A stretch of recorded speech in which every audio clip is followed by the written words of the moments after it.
बच्चों, let's read the question. Which of the following is the best example of law of conservation of mass? A option is 12 gram of carbon combines with 32 gram of oxygen to form 44 gram of carbon dioxide. B option is when 12 gram of carbon is heated in a vacuum, there is no change in mass. C option is a sample of air increases in volume when heated at constant pressure, but its mass remains unaltered.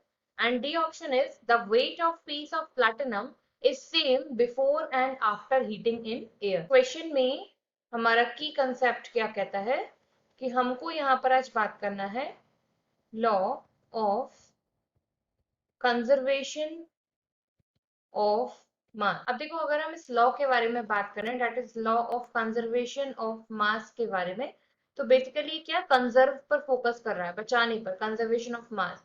तो जिस reaction में आपके मास में कोई changes ना आए, reaction में बात की जा रही है, उसको हम क्या कहेंगे, law of conservation of mass कहेंगे।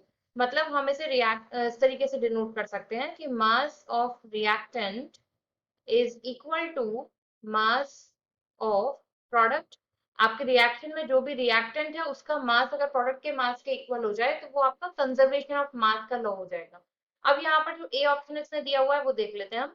ए ऑप्शन में हमसे कह रहा है कि 12 gram of carbon when react with 32 gram of oxygen it produce 44 gram of carbon dioxide. तो अगर हम यहाँ रिएक्टेंट साइड इन दोनों का सम करें तो ये जस्ट क्या हो जाएगा, 44 के इक्वल हो जाएगा। तो फर्स्ट जो है वो हमारा law of conservation of mass को 100% फॉलो करता है। सेकंड को देख लेते हैं। When 12 gram of carbon is heated in a vacuum, there is no change in mass. देखो, ये जो लॉ है ये रिएक्शंस पर अप्लाई होता है, तो यहाँ पर क्या कोई रिएक्शन नहीं हो रही, सिर्फ हीट किया जा रहा है वैक्यूम में, तो सेकंड आपका गलत हो जाएगा।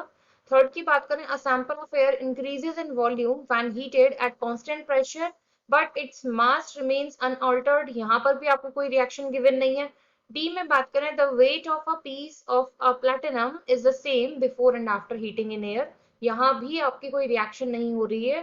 तो ऐसे में क्या होगा कि आपका ए जो है वो हो जाता है most appropriate answer. I hope you understood well. Thank you.